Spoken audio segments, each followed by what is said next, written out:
Okay, so I'm going to do just a couple quick examples about factoring quadratics when a does not equal 1. I want to preface this with, as you see more, you will start to notice patterns, you will start to notice shortcuts. What I'm showing here is kind of the full, most dragged out process, but will always work. So there's certain cases where obviously the numbers may be nice enough where you might see some patterns, and I hope that you do give an experience. But if you don't, or you're not quite sure, you can always just go through this process and it'll always work. Alright, so there's going to be 3 kind of stages to it. I will end up using an area model and a diamond at the same time. And the way this works is, for the diamond, in order to get the top number, I need to multiply the number in front of x squared, the 5, times 9 to get 45. And then I'm going to want my numbers to add to a negative 18. So I need 2 numbers that multiply to 45 and add to a negative 18. A little bit of thinking, we end up with negative 15 and negative 3. Negative 15 times negative 3 is positive 45. Negative 15 plus a negative 3 is a minus 18. At that point, I'm going to come over here. I'm going to make my box. And here's the way it works for my box. 5x squared and the plus 9 go on a diagonal. The other diagonal gets the 2 numbers that we just formed over here. So I have a minus 15x and a minus 3x. I've filled in my box, and now what I'm going to do is I'm going to pull the GCF out of each row and each column. So in this top row, both of these have a minus 3 in common.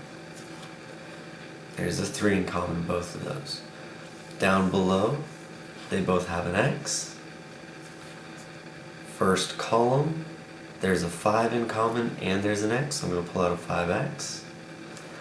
And then over here, they both have a minus 3 in common. Now here's the deal, maybe your first time through you just say a positive 3. That's okay. When you get to the end of the problem, just double check to make sure your signs check out, because it's easy to miss a sign. Negative 3 times a negative 3 is positive, and that checks out. If I had left that as positive, I would have realized, hey, I need to get a negative 15 here. I need to make one of these negative in order to get that to fit. So what ends up happening? These outside parts are my factors.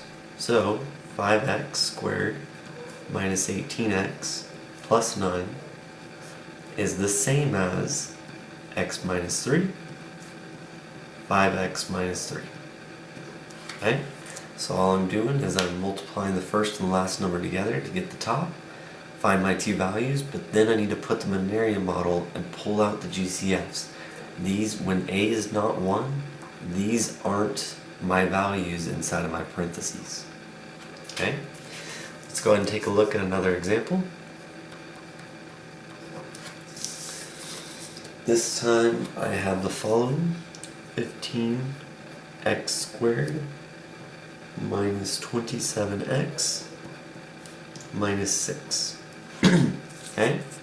So the first thing I want to address here is I could jump right in and I could follow the process from before and multiply 15 times negative 6 and go through the diamond in the box. But I can make this easier on myself. I can already tell that all 3 terms have a 3 in common, and I can pull that out. I might as well pull it out. It'll make my numbers a little smaller, and it'll make it a little easier to work with.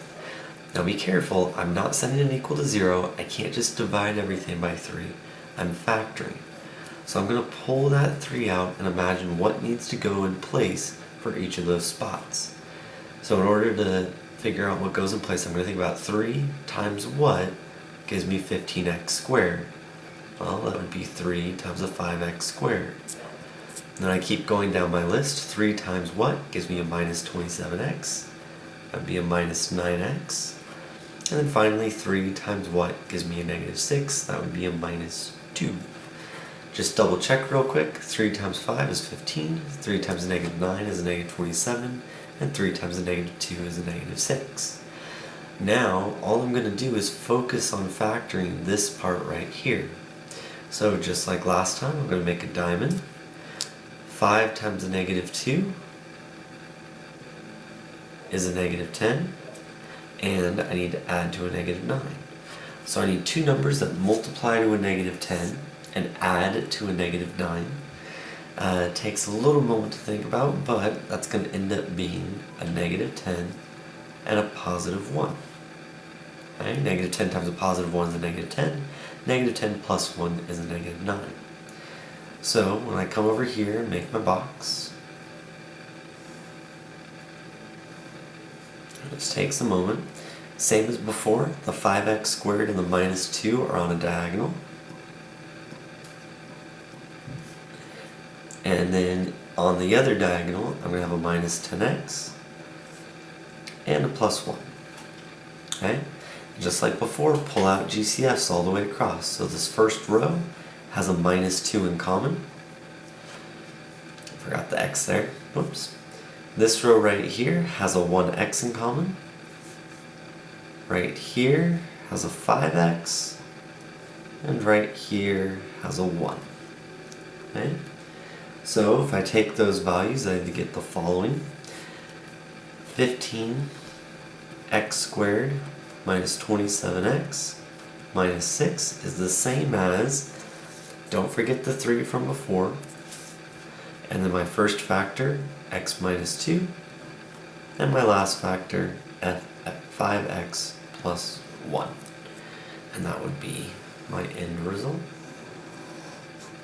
Okay? So it takes a little bit more than just straight up saying, hey, numbers that multiply to this, add to this.